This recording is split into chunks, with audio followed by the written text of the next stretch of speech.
Giant season. Join us this October 1st through 3rd for our first annual Fight, Laugh, Feast conference. We are bringing a mix of beer and psalms, fellowship and food, and speakers who have been deplatformed by the evangelical elite and occasionally end up in Facebook jail.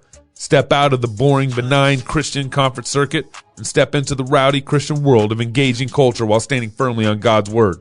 Most conferences will lull your faith to sleep and teach you how to obey the 11th commandment, but our people, our culture, our country needs the high-octane gospel that applies to every area of our lives. So join us in Nashville as we fight, laugh, and feast together. Sign up now at fightlaughfeast.com, and we look forward to seeing you in Nashville October 1st through 3rd as we build a rowdy Christian culture for God's glory and our good. You know we at war with your gods, y'all. The flesh in the world gotta die. Hi, I'm Robert Borton, CEO of Classical Conversations. Our most precious commodity is time. No one has ever lied on their deathbed wishing they had spent more time making money. They all wish they had spent more time creating a legacy. Our modern education system steals that legacy, steals that time from our children.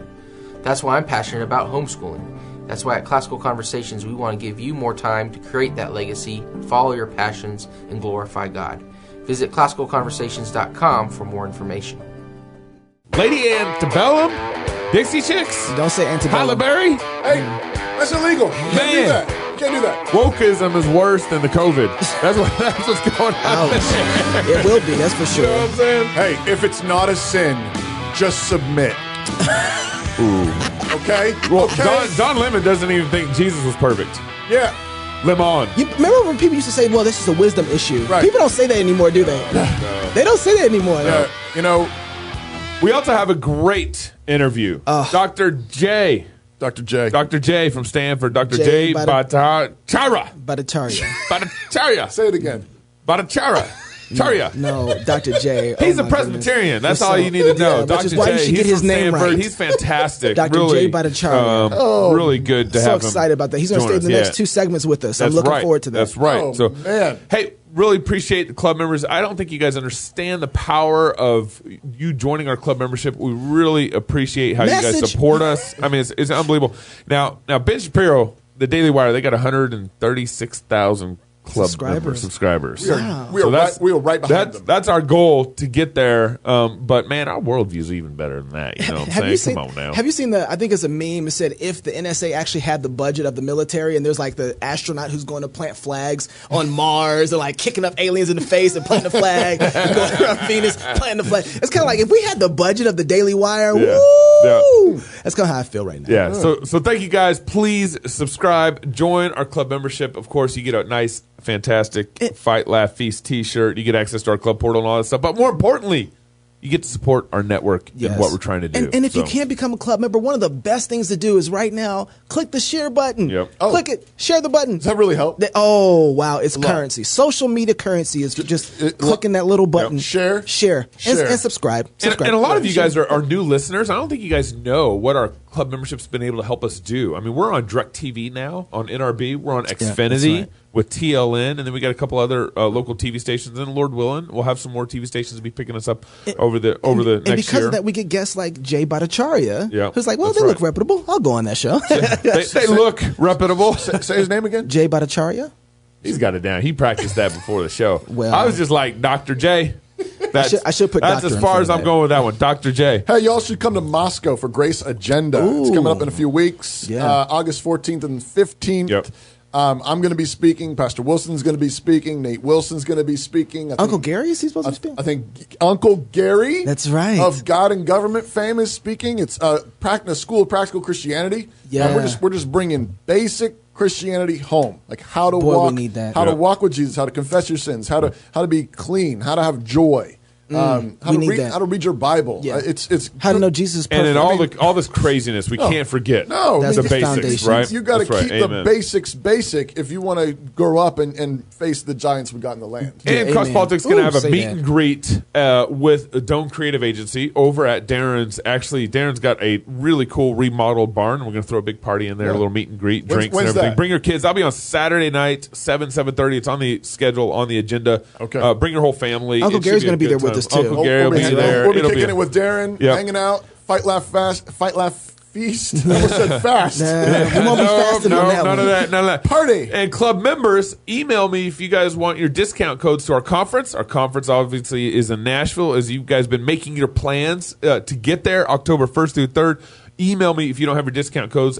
Contact at fightlaughfeast.com. And if you haven't joined the club membership, you can still sign up, but you missed that discount. It's like losing money. It is. It really is. It's like losing money. It really if you're is. going to sign up and become a member and get that $100 off your discount. Also, we want to thank you. We want to thank Samaritan Ministries. Wow. For their support of our show. This show is brought to you by Samaritan Ministries. They connect hundreds of thousands of Christians across the nation who care for one another's medical needs, all without the use of traditional insurance. Here's how it works. First, there's no network restrictions. You can go to any doctor, any hospital you want. As a Samaritan member, when a healthcare need arises, you choose your doctor, your hospital, your pharmacy, and then Samaritan Ministries connects you with other members who pray for you and send you a financial gift directly to you. Yep. It's a check made out to you. And to help you with your medical expenses, use the money you receive to pay your healthcare providers. You can join anytime. New members are always welcome. When the body of Christ comes together to pray and encourage and provide for one another, burdens are lifted and God is glorified. Amen. This applies to all areas of life, including healthcare. So learn more at SamaritanMinistries.org/crosspolitic. Yeah. Support the people who support us. Have you guys been paying attention to all the wokeism that's infiltrating? It's too much of it. I have a special face mask actually for wokeism. Does it work? Because the other ones don't. Only one way. But it makes me feel better. Only one way. As long as that's how you, as long as you feel That's better. right. So about 3 weeks ago, Dixie Chicks comes out and says, "Okay, we're just going to be called the Chicks now." So That's offensive. Get the Chicks. Yeah, get the word Dixie out. Right. Get out their It's name. offensive to chickens everywhere. And then now the Dominoes are. That's funny, Toby. That's like a dad joke. That's a total dad really joke right was. there. A total dad. Anyways, I'll give it to you on that. Hey. and then last week, the dominoes are starting to fall here. Lady Antebellum changed their name to Lady A. What does the A stand for? That's what I want to know. What is A? I didn't even think Antebellum. I mean, So I don't know. they don't- Lady. It stands for Lady anti-racist. Angel. Anti-racist. Come to find out, though, a black blues singer had been operating under that name for about 20 years. Okay. Lady A? Lady A. I wonder what her A stands for. Lady A. I don't know. Lady Angel or something. African. Doubt it. Maybe. But, So what happened was now they're going to court. So they backed down and they deferred to this Lady A, right? Because So what happened was they kind of went into I don't know, some sort of negotiation mode. Once Lady Antebellum did this, I think Lady A contacted them saying, "Hey, I've been operating under this name for 20 years." and since you're doing this in honor of Black Lives people Matter. and Black That's Lives right. That's Matter, right. Surely you want to defer. So what happened? They got into negotiation, and the black singer proposed, "You guys pay me $10 million for the naming rights." Oh. And Lady Antebellum was like, Kinda like reparations or reparations. something. Kinda like reparations. And Lady Antebellum was like, "No, We ain't that black. We ain't We paying ain't- that we- much we ain't money that for woke." that." But here's also the catch. Lady Antebellum also did the copyright for Lady A back in 2011.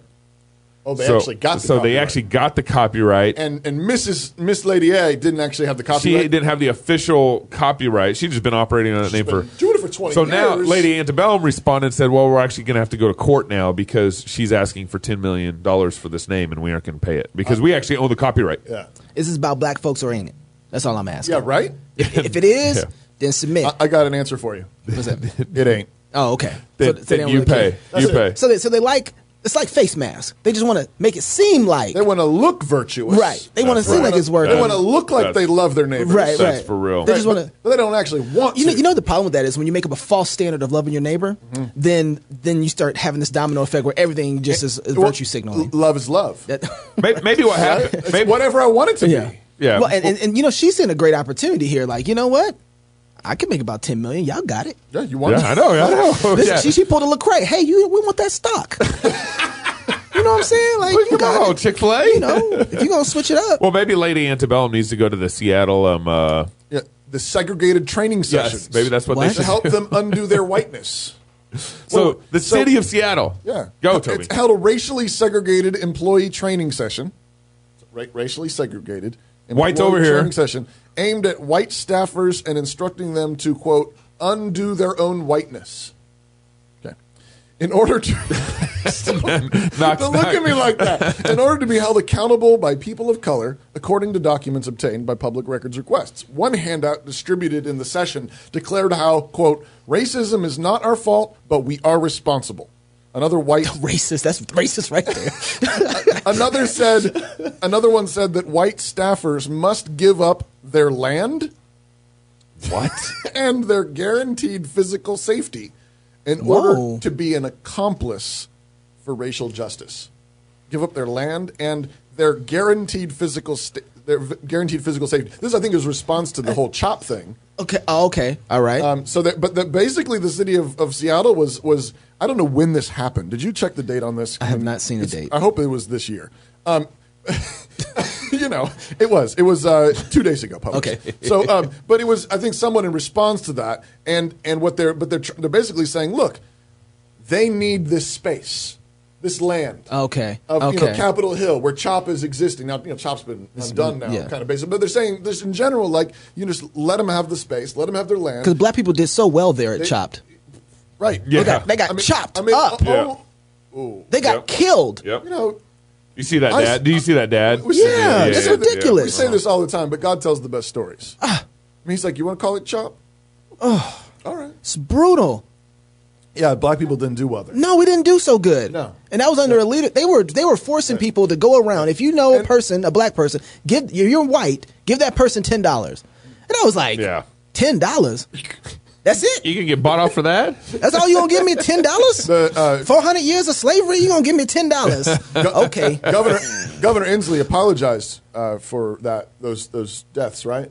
I don't think so. The mayor of Seattle apologized. Well, is the mayor giving up her land? Hey, they had a segregated little meeting to try and get space. Undo your whiteness. To undo your whiteness. Yeah, that's, again, not actually doing anything. Well, that sort of whiteness gets a lot of black people killed. Yes. That doesn't work. No, it doesn't work at all. It's face masks again. It's like, I took the class. Look at my degree. It says I undid my whiteness. Well, you did nothing. This is the same sort of, guys, we've tried these tools before. It didn't work when we did segregation. We're just doing it differently, but doing the exact same thing is going to lead to the exact same place. Yeah. It's like separate but equal, guys. Listen, let's just have separate water fountains. Yeah. We'll get some black water, some white water. Now, it looks the exact same. Well, and that corner is going to turn on every wokeism identification that we can find. This goes back to the whole discussion of revolution versus reformation. That's revolution is suicidal. It destroys the very thing it's trying to preserve. It's who was the one we were talking to? But idols do this all the time. Yeah.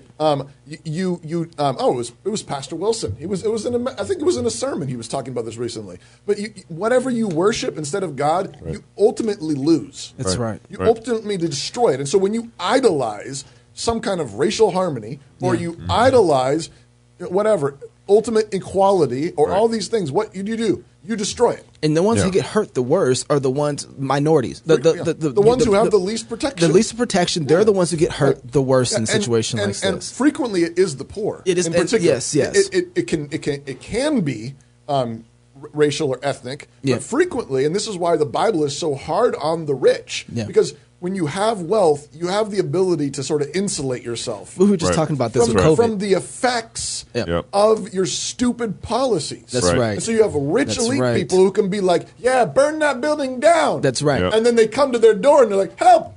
I need the cops. Somebody help come to my neighborhood. Or they can come up with these stupid policies and shut everything down. Yeah. Who gets, they've got savings accounts. They got stocks and bonds. Yeah. They got shares. Yeah. They've been saving for a while. And who gets crushed? The hairdressers and the nail salon ladies and people who are just trying to make a living. People who are trying to deliver pizzas or whatever, and all these restaurants are getting shut down. Yeah. And the poor get crushed. And you got to follow this narrative, because the next video I'm going to show you guys is like this wokeism stuff. It's going to destroy Hollywood. It's going to destroy acting. It's going to destroy, and it can't come soon enough. That's right. Following social media backlash, Halle Berry has pulled herself out of the running to play a transgender character in an upcoming untitled film. During an Instagram Live interview over the weekend, the Oscar-winning actress said she would, quote, probably play a transgender man in her next film role, saying, the film is about a character where the woman is a trans character, so she's a woman that transitioned into a man. The news was met with heavy backlash on social media, with many people highlighting the ongoing problem in Hollywood of a cisgender actor playing a transgender person. Many also criticized that Berry repeatedly misgendered the character that she was set to play in the interview.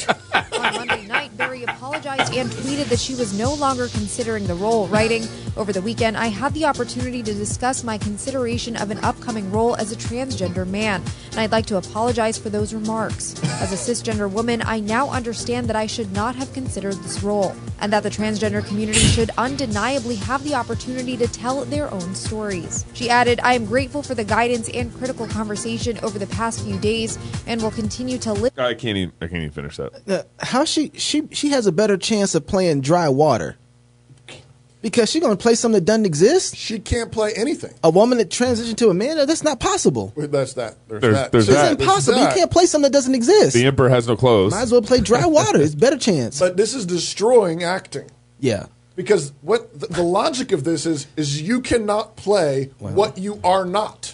We need a quadriplegic to play quadriplegic. Well, Dustin Hoffman, you can't be the Rain Man. Yeah. right, You're done. Right. No, But what's funny is, like, map this out a little bit with me. And just real second, Go ahead, I go gotta ahead. jump because here's the deal: those stories really aren't going to get told. So not that, but now because now we have to have that person to play that, and it's like, well, we really don't have any of them around here. So guess what? We're not going to tell that Rain Man story. bad. No, that's actually we're not going to. yeah, Who's going to pay for that? Because we can't find it anyway. But go it ahead. destroys acting. Yeah, I mean, the well- whole point of acting. I mean, I'm glad they're not doing. I mean, they need to. Right. Trans. This is there's so many things wrong with here. But go ahead. Yeah, I was gonna say, map this out with me because a Halle Berry can't play a What's her woman name? who wants to be a man. What's her name? Halle Berry. Okay. Did I say it? Did I say it? Okay. Oh, Keep going. a little texting at me or something? Yeah, You little kept picking up? You Text kept is picking up on- picking you up. That's right. And so she can't play a woman who's transitioning into a man because she's not a real transgendered woman. Right. Or a real woman who wants to transition into a man, right? Gabe, you're so insensitive. I know. And then but why but could a man play that acting role as a man? No. Right?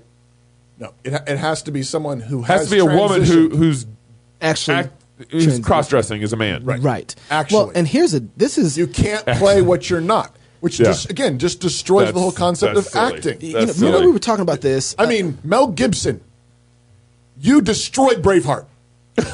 You are not You're Scottish. not actually Scottish. You never That's wore a right. kilt in your life before. Well, I think Robin Hood with Kevin Costner too. A lot of people be happy. But you know what's really interesting about this? This is going to get crazy because now Halle Berry can't play a dark-skinned black woman either.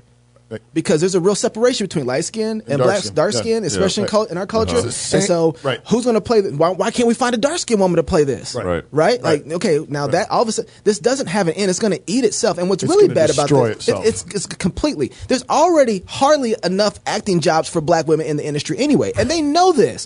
They already know this is an issue. And so what this is doing, intersectionality is coming in here, and they just upped Halle Berry, a black female actress who at one time used to have started to have some equity, right? But that equity quickly got lost because of intersectionality. Now we got a black trans person who has higher levels of intersectionality that can now say, "Oh, not you. You can't play this role. Now me."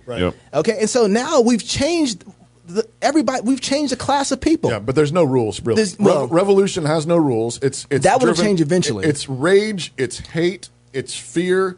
It's everything. This is why you don't buy into that mess. Emotions driving everything. There are no standards. So, to paraphrase Orwell, if you can redefine the past, if you can retell the past, you can control the future. Yep. And that's what's been going on in this Black Lives Matter stuff. That's what's been going on with this trans stuff. Tear down the statues. You retell the story. You retell the story of the past, and you can control the future. And that's what's going on. There's no anchors. And Don Lemon, I can't believe what he said here, but let's get into it. Jesus Christ, if that's who you believe in, Jesus Christ, admittedly was not perfect when he was here on this earth. Blasphemy. So why are we deifying the founders of this country, many of whom owned slaves, and in the Constitution, the original one, they didn't want they put slavery in there, that slavery should be abolished because it was the way the king wanted. And then the Congress said, no way. And so they had to come up with an alternative about 3/5 of a man. Well, they knew that they had an inconsistency with their logic. Go. So all they're not men perfect. are created equal, they're not except perfect. these men. We have to stop deifying them. And so, yes, they did some great things. All men are created equal? Created by who? Yeah. Wait a second. Who created? Who made them? Yeah. Who created them? Jesus. Imperfect Jesus. And what is admittedly I don't need. not perfect mean? That's what I'm. Well, I was just admittedly. Where is he? Not perfect. Obviously, somebody don't read their Bible. Admittedly. That's Well, it. and Chris Cuomo, why didn't he even ask him that question? Like, respond with, what do you mean, Chris Jesus Cuomo, because intersectionality right here. You got a black gay man. You can't challenge a black man? You can't challenge him. You can't really challenge him to say anything But different. if Chris put a dress on, he could. Then he's getting to the level. He's only got one level. He's jumping up there And then pretty if quick. he gave away all his land, that'd be number two. I was trying to figure out, when's the last time you went to church to worship George Washington? Right. It doesn't make any sense. Well, I don't. Nobody's deifying the founding fathers. And anyways, why is he talking like Jesus is one of the founding fathers? I don't know what he's. I don't know the logic. I felt like he just wanted to take a poke. Yeah. But one of the things here is that, first of all, you have to go back to your Bible. You have to know real quick that as soon as he does that, as soon as he says that, the perfection of Jesus Christ is directly connected to your salvation. Right? If Jesus wasn't perfect, God doesn't raise him from the dead. Right. Jesus not being raised from the dead, Right. you don't have resurrection. You can There's wipe no this atonement whole there. thing away. Right. Nothing else matters. And so he has to go for the very thing that holds everything together. Right. So this is all of it. They are not just revolution. They want to kill Jesus. Yeah. They want to get rid of this. Rewrite because history. that is the real thing that's holding all this together. Right. And so if you can get rid of Jesus, if you can change that, if you can remove, we talked about this with Thomas Price, right? This is again the upper and the what is it? The grace and nature. If you can make nature grace, then now you can control whatever you want to, and you're the God of your own making. Right. So now everything is under your own. Right. However you feel. But what that does is destroy all standards of justice, all standards of morality, all standards of truth. You don't get what you want at all. I mean, you can't say all men are created equal and Jesus is a sinner. Jesus is not perfect. They don't compute. That's right. What you did was you just cut down the tree, Right. and then you want that branch still. Yeah. You still want the branch of all men are created equal. What did Lewis call it? He said, removing the heart and expecting the body to continue to operate without it. Yeah, remove the organ. Yeah, the organ. Still demand the function. Yeah, Yeah. and that's Right? exactly what we're doing right now. Yeah. No, no. You can't do that. But I think these guys are getting played. I mean, they go on in this conversation where they're saying, we're not saying there's no limits. We're not saying that there are no limits if there is no standard. That's right. They're like, no, don't worry about it. Don't worry about it. They're even concerned about some liberals who might be concerned about tearing down all the statues because where does it end?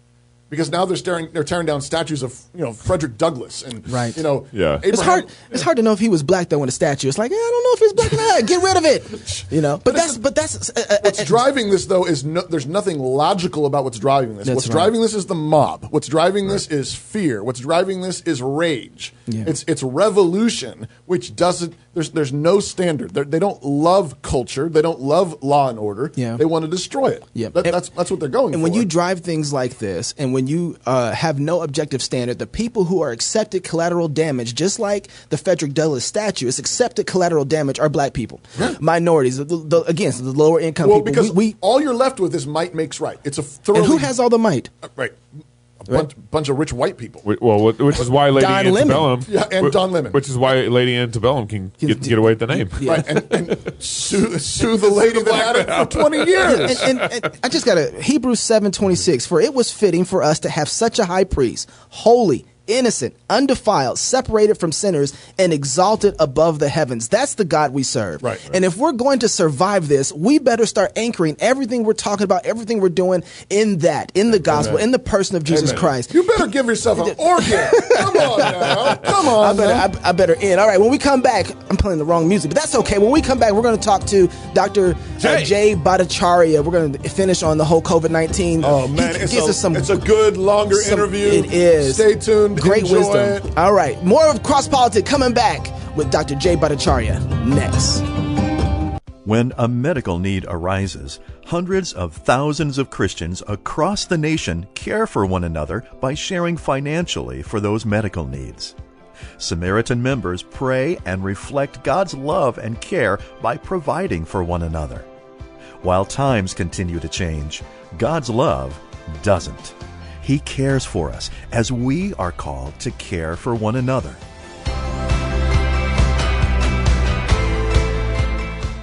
At Logos Online School, we believe learning should be accessible. Homeschooling shouldn't stop you from staying connected. Enjoy classmates from across the United States and the whole world, coming at you 4 days a week and 32 weeks a year. We believe learning should be engaging, a group of like-minded students who love God and their classmates. Learning should also be customized, with more than 50 different classes offered throughout the day. Take one class or join us full-time. We believe learning should be inspired. Our knowledgeable instructors enthusiastically engage the students. The goal? Hearts that love learning. Lastly, learning should be affordable. Committed to making Christian education reasonable for all families. From $620 per class for an entire year to $2,232 per year for full-time students. The best option on the market. Join us at Logos Online School.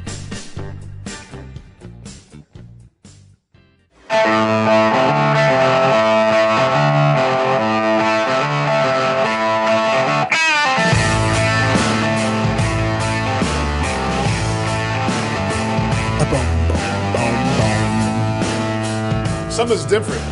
A lot is different. Hey, a lot. Welcome back to Cross Politic on the one and only Fight Laugh Feast Network.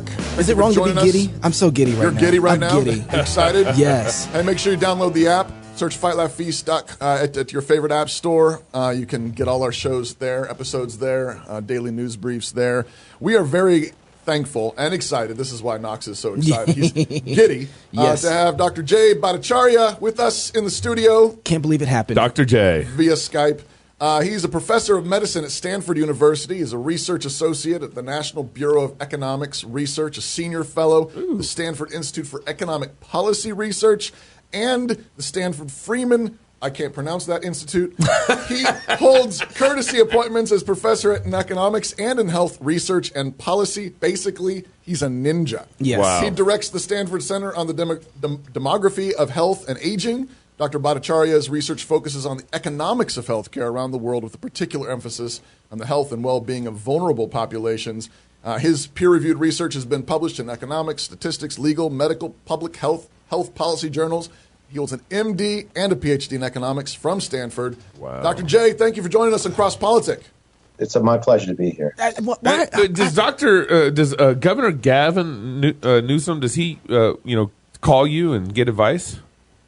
Not recent. No. Not recent. I'm just wondering why you're not in the White House right now working.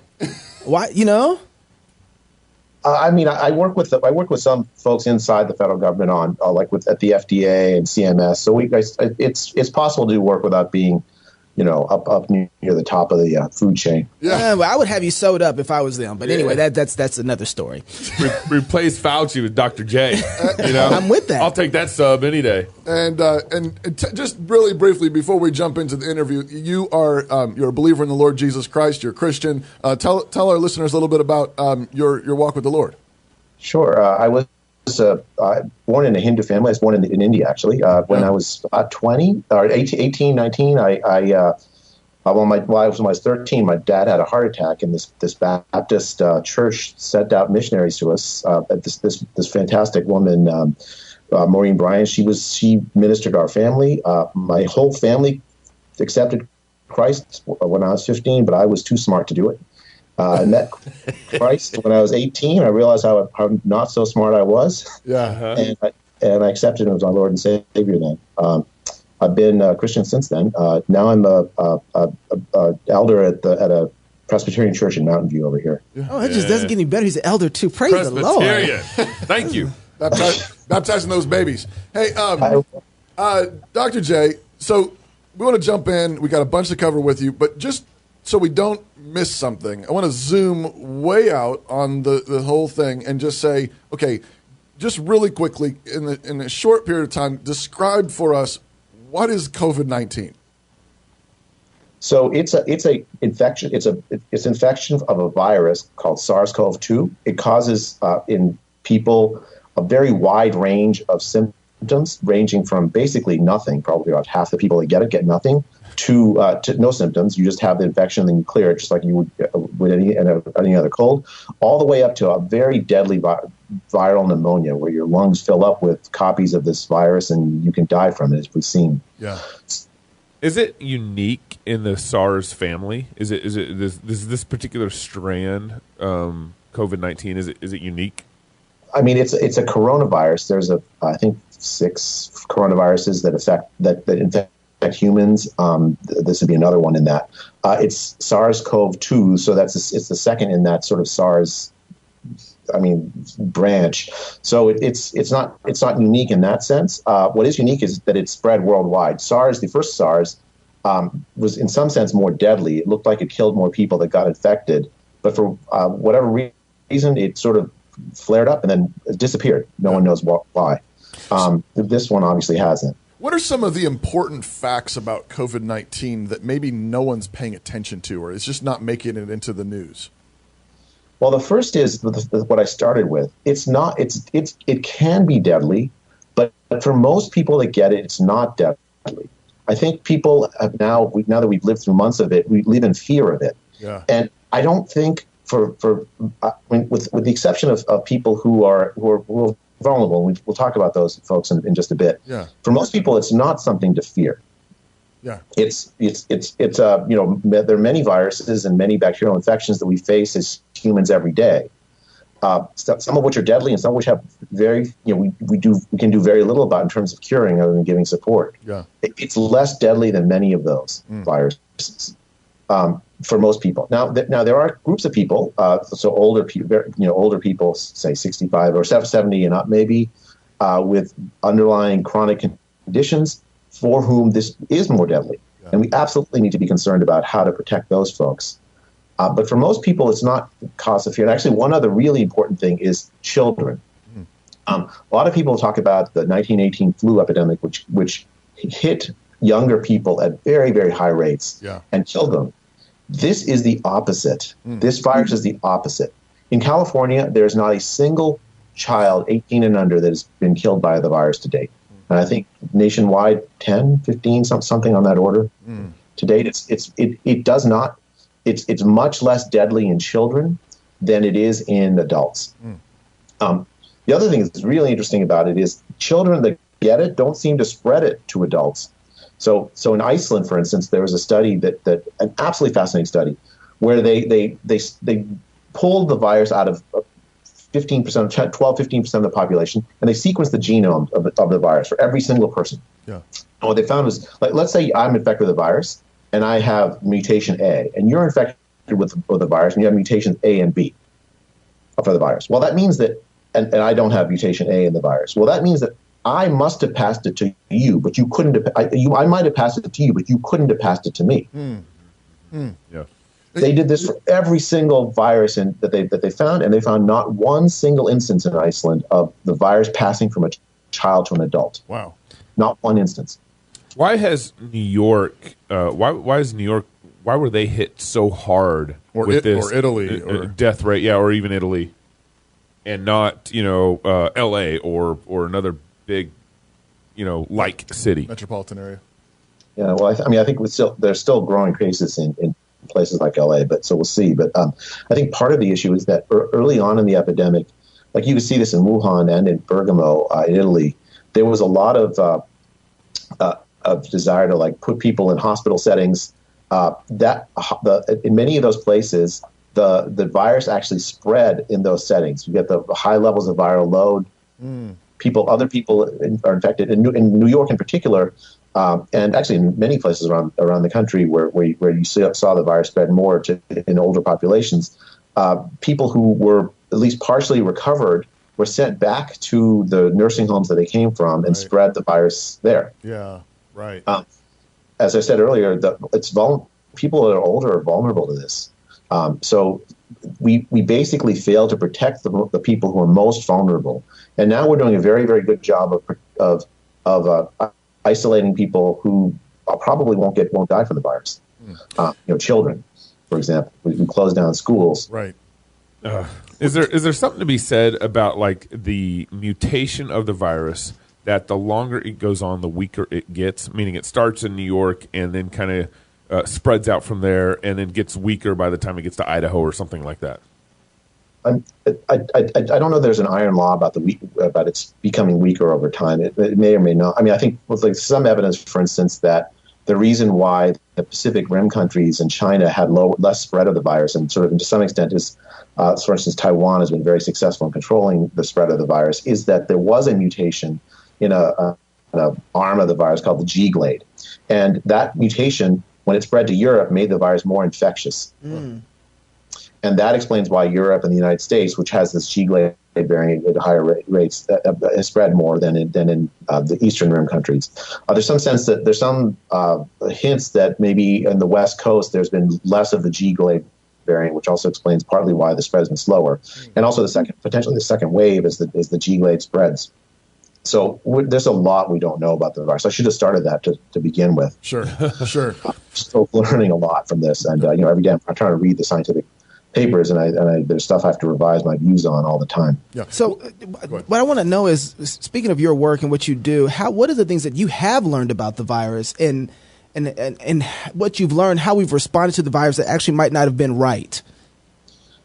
Yeah. So, I mean, I think my own work I've focused on trying to measure antibody prevalence in the population. Why does that matter? Because antibodies provide evidence that you've been infected before. Right. So if you want to know how widespread the virus actually is, or epidemic really is, you kind of need some measure like that picks up whether you previously have been infected with the virus and cleared it. It's not like HIV where you have it the rest of your life, or even chickenpox where you potentially have it the rest of your life. Right. Here, it's a virus, just like a cold virus. You have it, and as long as you don't die from it, you clear it. But it leaves behind evidence like antibodies. If most death rate numbers look at the number of people that are actively infected with the virus currently, and then ask how many of those people die. Yeah. But it misses all the people that weren't tested that potentially had the virus and didn't have very many symptoms from it. So that's what I focused on. Let me tell you one thing I think I've missed from our studies. There's increasing evidence that antibodies are not the only way we fight off the virus. There are other immune mechanisms like T cells, mediated that people use to fight the virus off. And we, in our antibody studies, I think they're real important. They've sort of, I think, established that the death rate from the virus is much lower than people have thought before. We probably overestimated it because we're missing all the T cell mediated immunity. Can you walk us through that? So what does that mean? Sure. So very, very roughly speaking, and I'm not an immunologist, so I should be careful about this. But let me just say, so very broadly speaking, when your immune function, when your body responds to a foreign invader, it can do it in a couple of different ways, lots of ways, but just very broadly, a couple of different ways. So one is you produce antibodies that are specific to the thing that's invading. Yeah. Right. That's the thing we look for. Antibodies are proteins that attach only to the foreign invader and not to other stuff. Once it attaches, then what happens is your immune cells get this signal that my antibodies have attached to this thing, and they just they chomp on the thing that's been attached to and destroy it. Right, that's one way your body can attach. There are others where there's cells that are floating around called T cells that are immune cells that have on their surface some things that can identify foreign invaders, and that doesn't necessarily leave floating antibodies around in the bloodstream. It just has these T cells that go find the virus. And the emerging evidence suggests that is an important mechanism of immune defense in COVID-19, especially for children. We're seeing, I think, more and more of that evidence coming out that's how children respond to it. And the thing about T cells is that it responds very quickly. It won't leave antibody evidence at all. So we would have missed that. Know. Yep, that makes sense. That's helpful. What do you think the actual death rate is? Do you think it's closer to the flu as we connect all the dots with the antibodies and so forth? I think it's worse than the flu. I think that it's pretty clear it's got to be worse. Part of the thing about the flu is that, and this is something I've learned in the context of this epidemic, there aren't great antibody studies or prevalence studies for the flu either. Yeah. They face the same problem. So if you look at past years, especially past years where we've had bad flus, it seems like the total excess death rate from this virus is higher than it was in bad flu seasons for the past 10 years. So it's worse than the flu. There's no question it's worse than the flu. Is it an apocalyptic event that warrants shutting down all of our, basically robbing a generation of our kids, schooling and making it so that we don't go get cancer treatment because we're too scared to go get the virus, get the virus when we go get the treatment? Or is it worth that? That's a different question. And I think that those you can take a position that the virus is deadly, which I think it is. It's deadly, but it's not worth shutting our world down as a result of it. Can you walk that out a little bit further? Compare. I mean, you do work in economics, so compare the economic fallout, compare the cultural fallout to the risk of the virus. Yeah, even the risk of the virus. What we've actually done. I think. Okay, now this is going to be very controversial, but I don't think it'll be controversial for more than a year or two. Okay. I think the consequences for the world from the reaction to the virus, the lockdowns that we see basically almost everywhere, are going to prove more deadly than the virus itself. Wow. I think just to give you some examples, the UN, for instance, estimates that 500 million children will starve as a result of the global economic collapse that's we're seeing happen in real time. There's a initiative called Gavi, which is an initiative to basically immunize kids around the world. It's an enormously successful program, but it's been shut down because they can't get people to go out and do the immunizations. We're going to see a resurgence of diseases that we thought we had licked.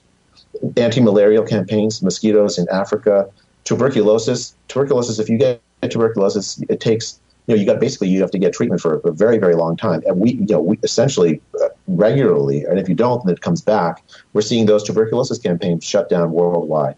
I think we're going to see a big increase in these other diseases that we figured we'd had some control over as a result of the COVID lockdowns. Do you think that the lockdowns have, this kind of gets to herd immunity, but are we close to herd immunity, and are the lockdowns helping us reach herd immunity? How are you processing that right now with what you know about the situation? Let me answer it backwards, because I think the second one's easier to answer. Okay. The lockdowns prevent herd immunity. What they do is they delay the peak. They do not eradicate the disease. Yeah. They can never in history has a lockdown eradicated disease. It just can't do that. So if people think about lockdowns as if it were a tool to keep you safe, no, all it's doing is it's delaying when you're going to be unsafe, because we can't stay locked down forever. Yeah. So it's as far as herd immunity, I don't know what that is like. There's a huge debate going on over whether, for instance, Sweden has reached herd immunity, or maybe New York has reached herd immunity. A lot of people think we don't know enough about that. I kind of grant that. I don't know yet if we're near herd immunity or not. Partly because we don't fully understand, or even close to understand, all of the immune mechanisms that produce protection against the virus, how long-lasting they are, how complete they are, and we don't have a vaccine. So I think I don't know if we're close to herd immunity. We may be. It seems like there's some hopeful signs in places that have burned through, like Sweden and New York, actually, even. Yeah. And potentially, where maybe we're close, but it's hard to say at this point. Certainly, much of the rest of the world is not near it yet, or not at it yet. Just for our audience, maybe just so we define it correctly, what actually is herd immunity? Sure. So so here's the idea. So let's say I'm the very first person to have this virus, right? Yeah. And I walk around, do my usual thing, and how many people would I infect doing my usual thing? Let's say it's 6 people, right? Okay. It's probably, we think that actually it's more closer to 2.5, but let's say it's 6 people, just to get the math easy. Well, okay, the virus spreads and lots and lots of people get it. Now you get it, but now half the population has had it, right? Yeah. You go around, do your usual thing, and normally you'd spread it to 6 people, but half the population has already had it. So on average, 3 of the people that you normally would infect, right, they don't get it because they already had it. Yeah. So you only infect 3. Right. You keep going until finally enough of the population has had it so that a random person interacting with them only infects 1 other person. Yeah. So the virus then eventually just stays at a steady state level, and it doesn't spread any further. Yeah. That's what herd immunity is. So that when random interactions happen, you don't spread the virus to more than 1 other person. So when at the very beginning of this, I mean, all the shutdowns and everything, I think one of the main studies was the Imperial College, their projections. I think there was some coming out of University of Washington as well. I mean, that have turned out. I mean, the projections of the deaths have seemed to be wildly overblown. Were they not taking into account basic things like herd immunity, or was something else going on? No, well, I think they didn't. So that Imperial College model had lots of problems, but let's just broadly talk about early models rather than just the Imperial College model. The major problem is they didn't know anything. They didn't know how many people the first person would infect. That's called the R0 numbers. So they guessed. They said it was 6. Okay. Turns out it's probably 2.5. Okay. That means herd immunity is further away. If it's 6, that means you have to have a lot more of the population infected before you get to the point where you get herd immunity. Yeah. If it's 2.5, it's less. They didn't know the death rate. So they were estimating the death rate off of Chinese data that suggested that it was very deadly for the people who got it because they didn't do any antibody tests or any other measure of how widespread it was in the population. So they were guessing that if everyone that got it, the death rate was going to be, the World Health Organization, for instance, was saying the death rate from the virus is 3.4%. Yeah. That means if I get it, if there are 3.5 people out of 100 that get it will die. Right. I think the right number is much closer to 3 out of 1,000, not 3 out of 100. So they put those numbers into their model. And the other thing that they did is they ignored the fact that when people think a virus is deadly, people will protect themselves. Right. Like you almost don't need a formal lockdown. If people think they're walking into this death trap, they'll avoid the death trap, right? Right. No. Yeah. So that I think was the major problem with those models. They were populated with parameters that were based on guesses that were worst case scenarios, and they ignored the fact that people would protect themselves in the face of the virus, in face of danger from the virus. And so they not only did they overestimate the total deaths, they also overestimated the effect of a lockdown on slowing the spread of the virus. Yeah. So is one of the things that we've seen in all this is, I mean, this has gotten thoroughly politicized in every way, both sides, everybody. And it looked that way from jump. I mean, just even with your analysis of the Imperial College model and some of the other early models, they're guessing, giving them the best benefit of the doubt. They were trying, they didn't know, but the media jumped on this and has been thoroughly enthusiastic about the most catastrophic things they could come up with. What have you seen in all of this? And have you seen the politicization of all of this? It's been absolutely stunning to me. I mean, my view of this is a public health crisis, and let's try to get the right numbers and let's get this right. But first, like the media has stoked fear in a way that is absolutely remarkable, and I don't know how you undo it. Actually, like you basically you have to, in order to sort of get back to something like a rational policy, we need people to understand what the risks actually are. But if every single time that you move in that direction where here's what the numbers show, you counter it with all these scary anecdotes, and you could pull lots of scary anecdotes and highlight just that. People will be scared, and I have a lot of sympathy, right? I mean, I don't want to put my family or my friends or anyone at risk from if there really is a danger, and if I perceive that danger to be really high, then I'll act that way. So I think the media has done a terrible job, and I don't really understand why. This is not something I personally, I would try to give people the numbers as best we know. Right, early on, if people thought it was more deadly, fine. But now we know that it's not as deadly. Yeah. What do you do? I mean, right now, hearing about herd immunity, I'm trying my best not to pay too much attention to the news and kind of pay attention to the epidemiologists and kind of like who's paying them before I start deciding what I do. But right now, just listening to you talk about herd immunity, it doesn't seem like we're going to escape this. I heard you talking in another show about the fact that we're not going to get some sort of medicine or something to actually get rid of this. It's that we can forget about that anytime soon. We don't even have anything to treat any of the SARS COVIDs, right, at this point? I mean, I think we are better at managing it than we were. Right, managing it, right. Yeah, like we were, well, for instance, if you have the severe pneumonia, we're not going to stick a ventilator in you immediately just as you come in the hospital because of a number. I mean, we're much better. I was reading some numbers in the UK. Apparently, the death rate among hospitalized COVID-19 patients has dropped by 75%. Or a very large fraction. Yeah. But we still don't have a vaccine though, right? Like, so that's, and I think everybody's waiting for a vaccine. I can see I've heard so many times like, hey, we need a vaccine. We need a vaccine until November 4th. Right. Right. So, but we can, that's probably not going to happen anytime soon. So the risk of operating in this world is not going to go away. We shouldn't be waiting for a vaccine. What's our options? I mean, is there a risk-free option here that you see from what you're doing? How do we operate? Yeah, I mean, I think that's exactly the right way to think about it. And that's the exact right question. There is no risk-free option. If people, and that's, I think, part of the problem in the political discussion around this. People think about the lockdown as the risk-free thing. Let's just shut down. It's like buying an insurance policy until the vaccine happens, right? Yeah. Right. But the problem is the insurance policy is so expensive, and I don't mean money. I mean in lives. Yeah. Right. Right. Wow. So, you touched on a little bit on the media, but it's the governors and the politicians are kind of dancing really well with them. I mean, our own local mayor signed a resolution last week requiring everyone to wear a face mask.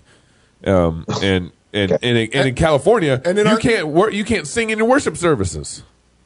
Yeah, well, actually, my own churches have a meeting for the first time. I think this meeting for the first time on Sunday since the lockdown. I'm kind of looking forward to seeing some folks. I mean, there's sort of two things. Like, you could think about politicians that are taking advantage of it for their own, sort of advance their own agendas and things. I mean, I don't have much sympathy for that.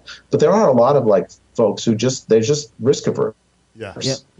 And they're responding to what the they look at the pattern of risk and say, okay, well, if I don't overreact, if I don't act, extensively, I'm going to get blamed if the numbers go up, if death numbers go up. Right. If I do act, if I act and I end up, some kids won't get schooling, and that 15 years from now, that means they won't get they won't be as well. They won't have as much human capital, and they can't get to go to a good college. Well, okay, I'll be gone long after that. Right. If someone in a third world country gets tuberculosis because of the global economic collapse caused by the lockdowns, well, that's not on me. Well, that really is a perverse kind of decision that the politician has to make. If he shuts everything down, hey, look at all these lives I saved. It's the appearance of piety. And at the same time, I just destroyed the economy, and I don't got to take credit for that. I get to take credit for the lives I saved, and then your business got shut down. You don't get blamed for the downstream consequences. That's right. I'm sorry. Go ahead, Doc. Oh, no, I was just agreeing with you all. I mean, I think there's another aspect of this in terms of social class, right? So it's absolutely fine to put nurses at risk, to put restaurant workers at risk, to put people who meat packing plants at risk, but it's not fine to force a teacher to go teach a class teacher like me to go teach a class in person, right? Even though it's better for the students. Right. And there's no evidence that kids pass the virus to adults. There's some aspect of that really bugs me. Yeah. That we basically have two tiers. One class of people that we're perfectly happy to put at risk, whereas another class of people that they get to hole up and keep themselves utterly safe, right, from the virus. Well, really, the division is between those who don't get paid by the government and those who have to make their own living. I mean, it's partly that, but not. Dr. Bhattacharya, what would, right now, if you were a governor of a state and you have people who are fearing both sides and people's concerned with the risk, and how would you operate? would you have even shut everything down? What would you have done? And how would you operate right now with what you know? I mean, I look around and I think that the like, for instance, I think South Dakota, this governor Noem, seems like she's done a pretty good job.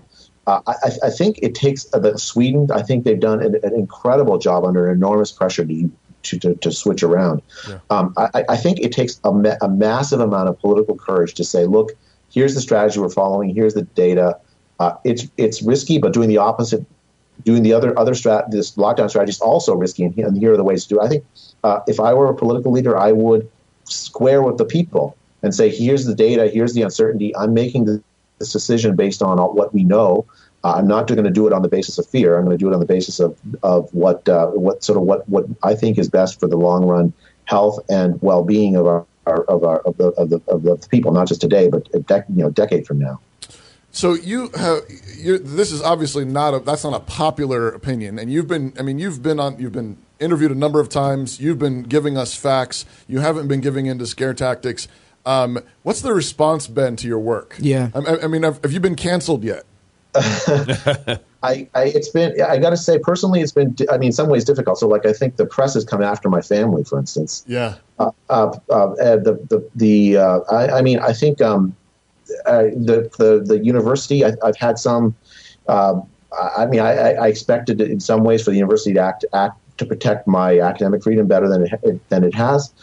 But on the whole, I've been able to speak up. I don't really have very many complaints on that front. I mean, I think I'm trying my best. It's been more challenging than I expected at the outset, where I thought this was just a scientific stuff.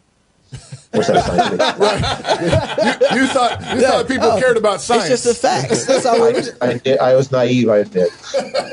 That's scary because, and this is, I'll say this, and I've thought that the people would be concerned about other lives as well on the other side. The suicide rate is skyrocketing right now. Even here is competing with the COVID death setup that we have. And it's like, that's other lives. Those matter as well. And we're taking into consideration how we want to operate. And it doesn't seem like that carries any weight whatsoever in this conversation.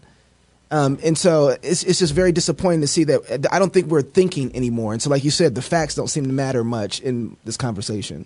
Yeah, what you say is exactly right on. I mean, like we have to understand that this policy that we've adopted is not risk-free. It's harming people in real time. The suicide rates, those are young people that are dying, old people that are dying. That the lockdown is basically creates loneliness, which we know kills. I think trying to tell that story that, look, we're not in a place where we can have a safe option. I think part also is like we have this idea, or people have got this idea in their head that somehow if we just go through this pain, we'll get to the other side with the disease completely gone. That is not realistic. Yeah. Even if there's a vaccine developed, and let's say it comes out at record light speed, so we have a vaccine by March of next year, right? It's very unlikely to be completely effective. Even diseases that have vaccines, the flu, for instance, other diseases, they're not gone. They're still floating around, killing people. That's right. Dr. Bhattacharya, we have to learn to live with it. Yeah. How can we keep in contact with what you're doing and follow you and stay updated about all the research that you're doing? What's a great website for that? I'm not on social media, so that's a lot. But I would love to keep talking with you all. You all are great, and it's been fun to talk with you anytime. We'd love to have you back. Really appreciate you. Thank you so much for coming on. That's really awesome. Yeah. If you're single, get married. If you're married, have kids. And if you have kids, go baptize them. Until next week, love God with all your heart, soul, mind, and strength. Love your neighbor as yourself. Go fight, laugh, and feast. This is Crust Politic.